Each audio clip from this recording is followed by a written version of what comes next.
Bom dia, boa tarde, boa noite, boa madrugada também. Bem-vindos ao canal do Apressado. Hoje a gente vai fazer uma exploração focada numa descoberta que, olha, tá agitando bastante o mundo da astronomia e, claro, a busca por vida fora da Terra. Parece que essa busca deu um salto assim monumental, sabe? Com a identificação de um planeta rochoso que pode ser um dos mais parecidos com o nosso já encontrados. Ele está relativamente perto, orbitando ali na zona habitável da sua estrela, e os primeiros sinais sobre a atmosfera dele são, bem, vamos dizer que são muito promissores, deixam a gente pensando bastante. É impressionante como cada nova geração de instrumentos permite olhar mais longe, com mais detalhe, né? A gente vai se aproximando de responder perguntas que, puxa, a humanidade se faz há séculos. A busca por vida em outros mundos, como Carl Sagan sempre dizia, é mesmo uma procura muito valiosa. Ensina tanto sobre o universo quanto sobre nós mesmos. E esse exoplaneta específico, o TRAPPIST-1e, virou de repente um protagonista nessa história toda. Ok, vamos desembrulhar isso então.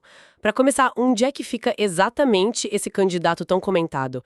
É o sistema TRAPPIST-1, certo? Isso, TRAPPIST-1. E ele está a apenas 40 anos-luz daqui da Terra. Parece muito, mas se a gente pensar em termos cósmicos, é quase o nosso vizinho, né? Exato. Para ter uma ideia, o diâmetro da nossa Via Láctea é estimado em 105 mil anos-luz. Então, 40 anos-luz é logo ali na esquina galáctica, praticamente. É verdade. Perto mesmo. E no coração desse sistema, a gente não tem uma estrela como o Sol.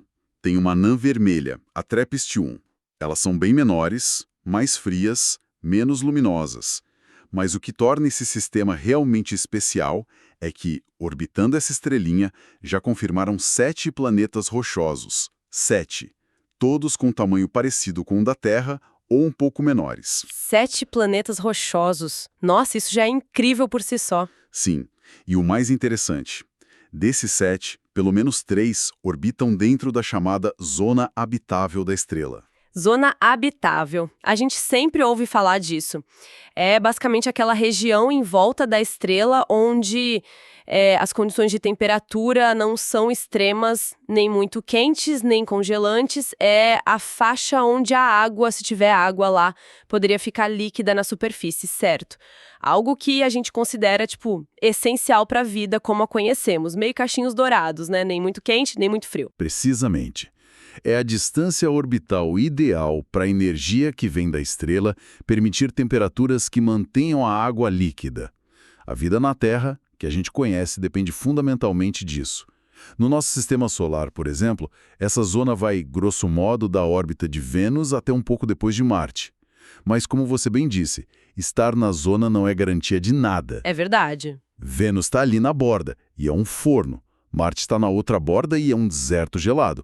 E a nossa Lua também está tecnicamente na zona habitável e, bom, é um mundo sem ar, sem vida. Entendi. Além da distância, o tipo de planeta e principalmente a presença de uma atmosfera são fatores cruciais.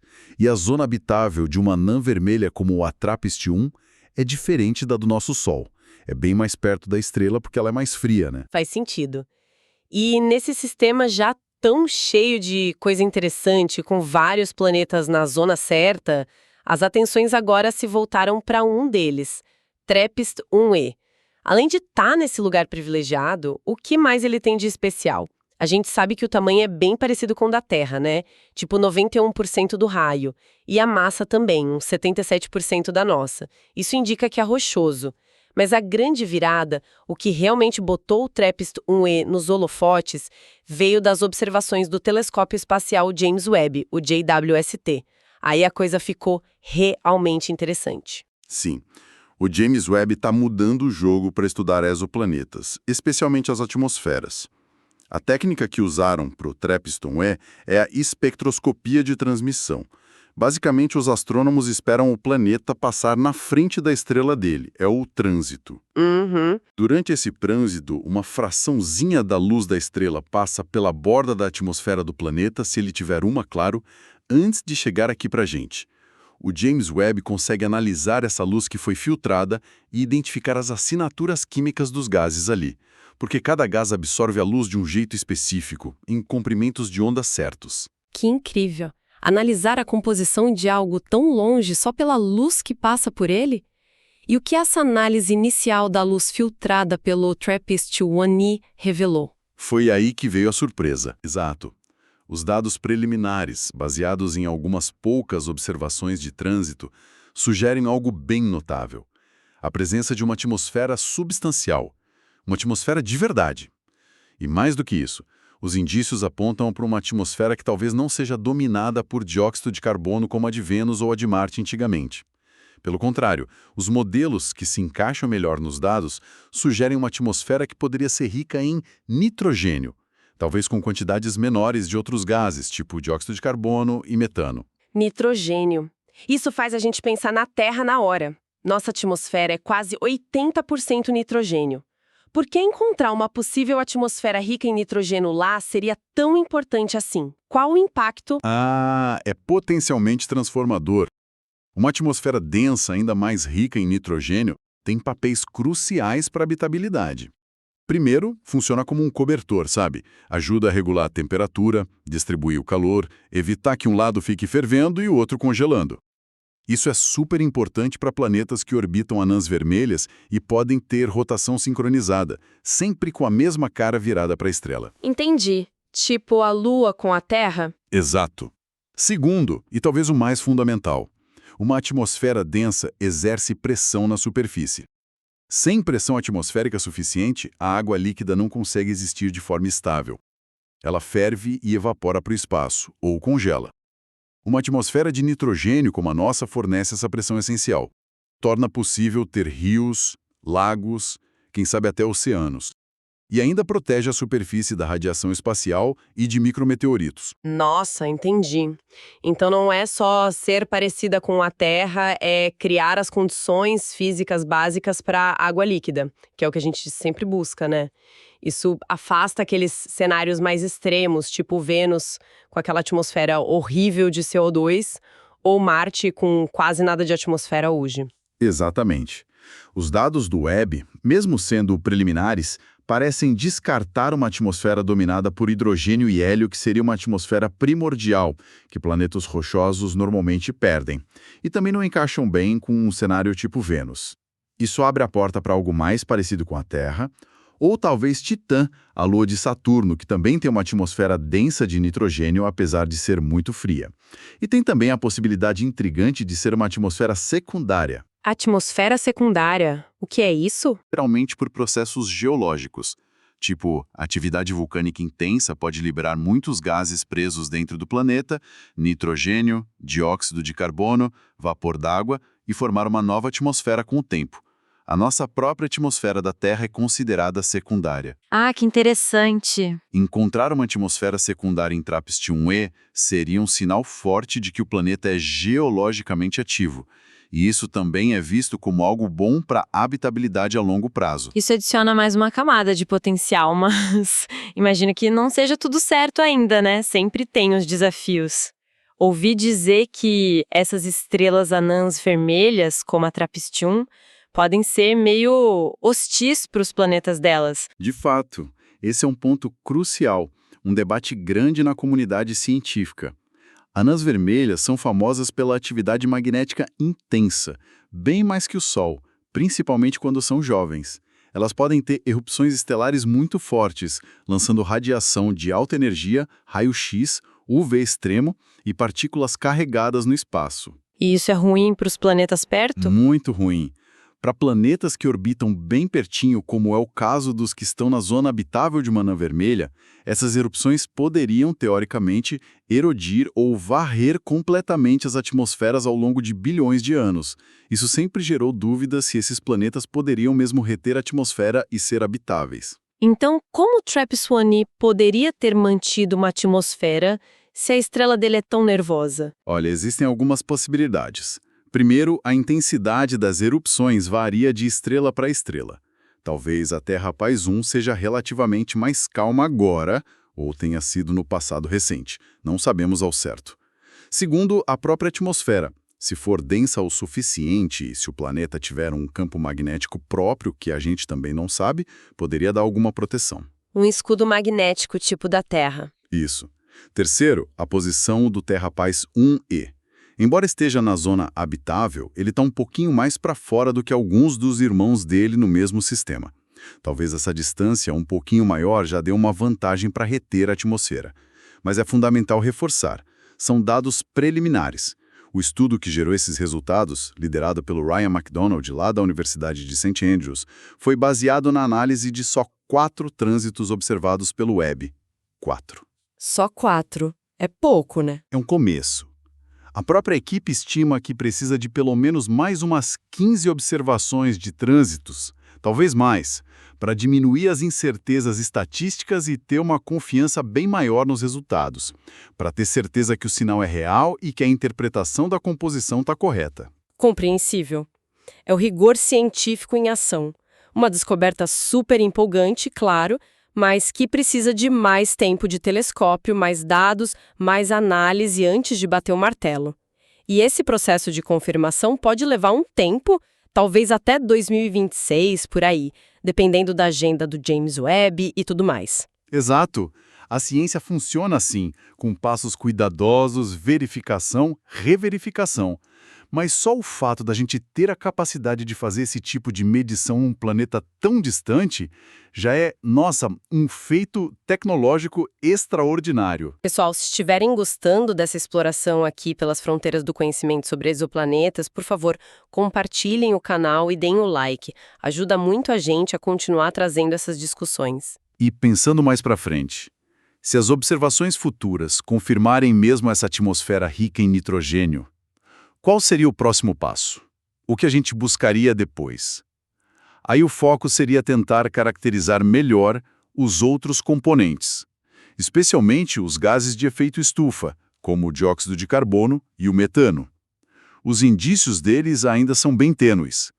A quantidade desses gases é crucial para determinar o balanço de energia do planeta e estimar a temperatura na superfície. Então o nitrogênio é um passo-chave, mas a temperatura ainda é uma grande interrogação. Sim. A gente poderia ter um planeta com a atmosfera de nitrogênio certinha, com pressão e tudo, mas ainda assim ser muito frio ou muito quente para ter água líquida. Depende da quantidade de gases de efeito estufa, ou talvez da reflectividade de nuvens, de superfícies de gelo. Se as futuras observações indicarem não só essa atmosfera protetora e compressão, mas também uma temperatura média na faixa que permite água líquida, sei lá, algo entre 0 e 100 graus, mais ou menos, embora a vida possa existir em extremos aí sim, aí o caso para a habitabilidade de TRAPPIST-1e ficaria extremamente forte. Uau! A gente estaria falando de um mundo com potencial real para abrigar vida como a conhecemos. Uau de novo. Mesmo com todas as ressalvas e os Cs, a possibilidade é de arrepiar. E enquanto a gente espera por mais dados do TRAPPIST-1e, a busca continua em outros lugares também, né? Ele não é o único candidato interessante que existe por aí. De forma alguma. TRAPPIST-1e é, sem dúvida, um dos alvos mais fascinantes agora, por causa dessa história da atmosfera de nitrogênio. Mas tem outros mundos promissores sendo investigados, sim. Temos Próxima Centauri b, o exoplaneta potencialmente habitável mais perto da gente, orbitando a estrela vizinha, Próxima Centauri, a só 4,3 anos-luz. A natureza dele ainda é muito debatida e observar é um desafio. Temos também Teegardien b, um pouco mais longe, uns 12 anos-luz, orbita outra anã vermelha e se destaca por ter um dos maiores índices de similaridade com a Terra, o tal do ESI, já calculados. Índice de similaridade com a Terra, ESI. O que é isso exatamente? Como funciona? O ESI é uma métrica que tentaram desenvolver para quantificar o quão fisicamente parecido um exoplaneta é com a Terra. Leva em conta fatores como o raio, a densidade para ver se é rochoso, a temperatura estimada da superfície baseada na energia que ele recebe da estrela e a velocidade de escape, que tem a ver com a capacidade de reter uma atmosfera. Entendi. É uma nota, tipo assim. Tipo uma nota de 0 a 1, onde 1 seria uma cópia idêntica da Terra. Teegardien b tem um ESI estimado em torno de 0,95, um dos mais altos. Isso sugere que, nas propriedades físicas básicas, ele é bem parecido com o nosso planeta. Claro, o ESI não diz nada sobre ter água de verdade, ou atmosfera, ou vida. mas ajuda a priorizar quais alvos estudar com mais detalhe depois. A busca é ampla, usa várias estratégias, vários telescópios. Entendi. É um índice útil para fazer uma triagem, para focar os esforços onde pode ser mais promissor. Então, o que tudo isso significa, no fim das contas, toda essa busca, essas descobertas, como a de TRAPPIST-1E, para onde a gente está indo com isso? Significa que a gente está vivendo numa era, assim, sem precedentes, na exploração espacial e na busca por respostas para uma das perguntas mais fundamentais da humanidade. Será que a gente está sozinho no universo? Ferramentas como o James Webb nos deram a capacidade, pela primeira vez, de não só detectar planetas rochosos em zonas habitáveis, mas de começar a investigar as atmosferas deles, procurar sinais de condições para a vida ou, quem sabe um dia até bioassinaturas, gases que só poderiam ser feitos por processos biológicos. Mesmo que TRAPPIST-1E não se confirme como habitável, ou mesmo que a gente não encontre vida lá, cada observação, cada análise ensina mais sobre como planetas se formam, como atmosferas evoluem, sobre a diversidade de mundos que existem por aí. A gente está construindo um catálogo cósmico e refinando o que a gente entende sobre o que torna um planeta vivo. É uma jornada de descoberta contínua, então. Cada passo, mesmo os que não dão a resposta que a gente talvez espere, expande nosso conhecimento. Fantástico. Vamos só recapitular rapidinho o essencial do que a gente conversou hoje, para quem chegou agora. Falamos sobre TRAPPIST-1E, um planeta rochoso, tamanho e massa bem parecidos com os da Terra, fica a apenas 40 anos-luz daqui, orbitando na zona habitável da sua estrela, uma anã vermelha, e o ponto crucial, a descoberta que está gerando todo esse burburinho. Dados preliminares do supertelescópio James Webb sugerem que o TRAPPIST-1E pode ter uma atmosfera substancial. E mais, que essa atmosfera talvez seja rica em nitrogênio, uma característica que lembra muito a nossa aqui na Terra e que é fundamental para a chance de ter água líquida na superfície. Exato.